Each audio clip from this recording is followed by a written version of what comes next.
السلام علیکم۔ اللہم صلی علی محمد عبدک و رسولک و صلو علیہ المومنین والمومنات والمسلمین والمسلمات۔ ناظرین، Tariq Kazmi the central info سے ملکی اور بین الاقوامی نیوز کے ساتھ حاضر خدمت ہے۔ آج اتوار 16 ربیع الثانی 20 اکتوبر 2024 اور کاتک کی 6 تاریخ ہے۔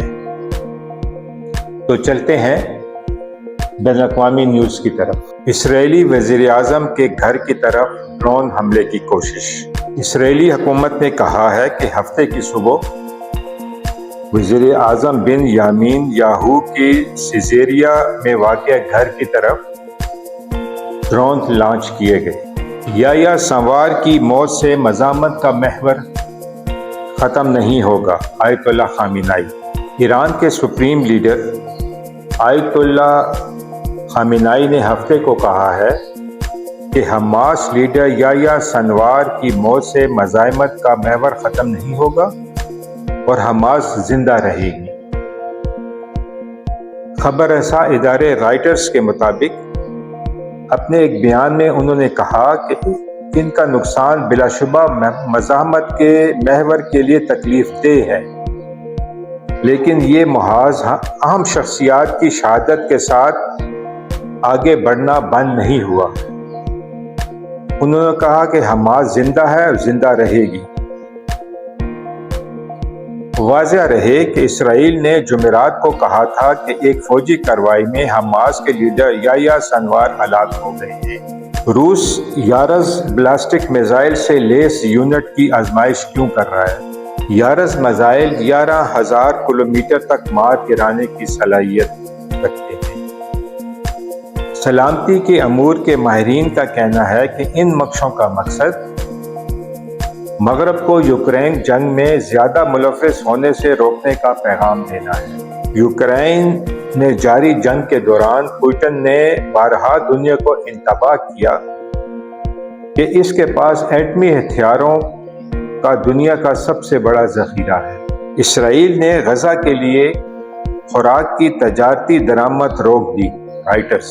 اسرائیل اور مقبوضہ مغربی کنارے میں خوراک کی کمرشل شپمنٹ کے سرکاری اسرائیلی پروگرام تک رسائی ختم ہو گئی ہے۔ غزہ میں جنگ کے شروع ہونے کے بعد سے غزہ میں سامان کی برآمد اس وقت سے کم سطح پر پہنچ گئی ہے۔ امدادی سامان کے داخلے کی کم ہوتی تعداد کے تناظر میں امریکہ نے اسرائیل سے کہا ہے کہ واشنگٹن اس کی فوجی امداد کو روک سکتا ہے۔ فوڈ سیکورٹی کے عالمی ادارے IPC نے کہا ہے کہ حالیہ لڑائی کی وجہ سے غزہ میں تباہ کن بھوک کے شکار لوگوں کی تعداد دگنا بڑھ سکتی ہے۔ آرمینیائی نسل کشی کے حوالے پر ترکیہ کا ایک ریڈیو اسٹیشن بند کر دیا گیا۔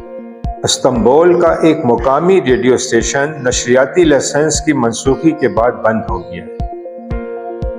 آک ریڈیو پر پابندی اس کے مہمان کی جانب سے آرمینیائی باشندوں کی مبینہ نسل کشی کے بارے میں بات کرنے کی وجہ سے ہوا۔ یہ کارروائی آرمینیائی باشندوں کی نسل کشی کے حوالے سے ریمارکس کے نتیجے میں ہوئی ہے۔ نیشنل الیکٹرانک نوٹیفیکیشن سسٹم میں خرابی کی وجہ سے معطلی کے حکم کی تعمیل میں ناکام رہا تھا آک ریڈیو۔ یہ خبر ترکیہ میں آزادی اظہار اور میڈیا کے لیے تازہ ترین دھچکا ہے۔ آک ریڈیو۔ چین کی اسرائیل ایران کشیدگی میں احتیاط کی اپیل۔ اسرائیل اور ایران کشیدگی میں احتیاط برتیں اور مستقل جنگ بندی کر رہے ہیں۔ چینی وزیر خارجہ کی اسرائیلی وزیر خارجہ سے ٹیلی فون پر گفتگو۔ بھارتی انٹیلیجنس کے سابق عہدیدار پر ایک امریکی شہری کے قتل کی سازش کے الزام میں فرد جرم عائد۔ جمعرات کو وکاس یادو کے خلاف امریکی محکمہ انصاف کی فرد جرم میں یادو کا تذکرہ بھارت کی انٹیلیجنس کے ریسرچ اینڈ اینالسٹ ونگ کے ایک سابق افسر کے طور پر کیا گیا ہے۔ اقوام متحدہ کا ایرانی سرحد پر افغان تارکین وطن کے مبینہ قتل عام کی تحقیقات کا مطالبہ۔ افغان میڈیا کے مطابق افغانستان سے ایران میں غیر قانونی طور پر داخل ہونے والے 200 سے زائد افغان شہریوں پر مبینہ طور پر فائرنگ کی گئی ہے، جس سے متعدد افراد ہلاک ہوئے ہیں۔ ایران نے اپنی حدود میں افغان تارکین وطن پر فائرنگ کے مبینہ واقعے کی تردید کی ہے۔ افغانستان میں خواتین سمیت 9 افراد کو سرِ عام کوڑے مارنے کی سزا۔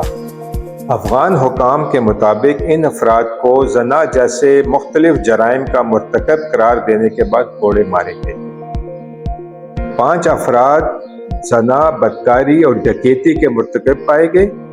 ان افراد میں سے ہر ایک کو 39 کوڑے اور 2 سے 7 سال تک قید کی سزائیں سنائی گئیں۔ طالبان سپریم کورٹ سزائے موت اور جسمانی سزاؤں پر تنقید ہو رہی ہے اور اقوام متحدہ سے یہ مطالبہ کیا جا رہا ہے کہ وہ اسے ختم کرائیں۔ نواز شریف کا بھارت سے متعلق بیان، اب دلی کو پہل کرنا ہوگی۔ سابق وزیر اعظم نواز شریف نے امید ظاہر کی ہے کہ بھارتی وزیر خارجہ کے دورہ پاکستان سے دونوں ملکوں کے تعلقات بہتر ہونے کی امید ہے۔ نواز شریف کے اس بیان کو بھارتی ذرائع ابلاغ میں بھی اہمیت دی جا رہی ہے۔ ضروری نہیں کہ نواز شریف کا بیان پاکستان کی ریاستی پالیسی بھی ہو۔ تجزیہ کار، روس کے بڑے وفد کا دورہ پاکستان امریکہ سے دوریاں دونوں ملکوں کو قریب لا رہی ہیں۔ SCO اجلاس میں روس کے بڑے وفد کی آمد کو دونوں ملکوں کے تعلقات کے حوالے سے اہم سمجھا جا رہا ہے۔ اجلاس میں شرکت کے علاوہ روسی وفد نے وزیر اعظم شہباز شریف اور دیگر حکام سے الگ ملاقاتیں بھی کی ہیں۔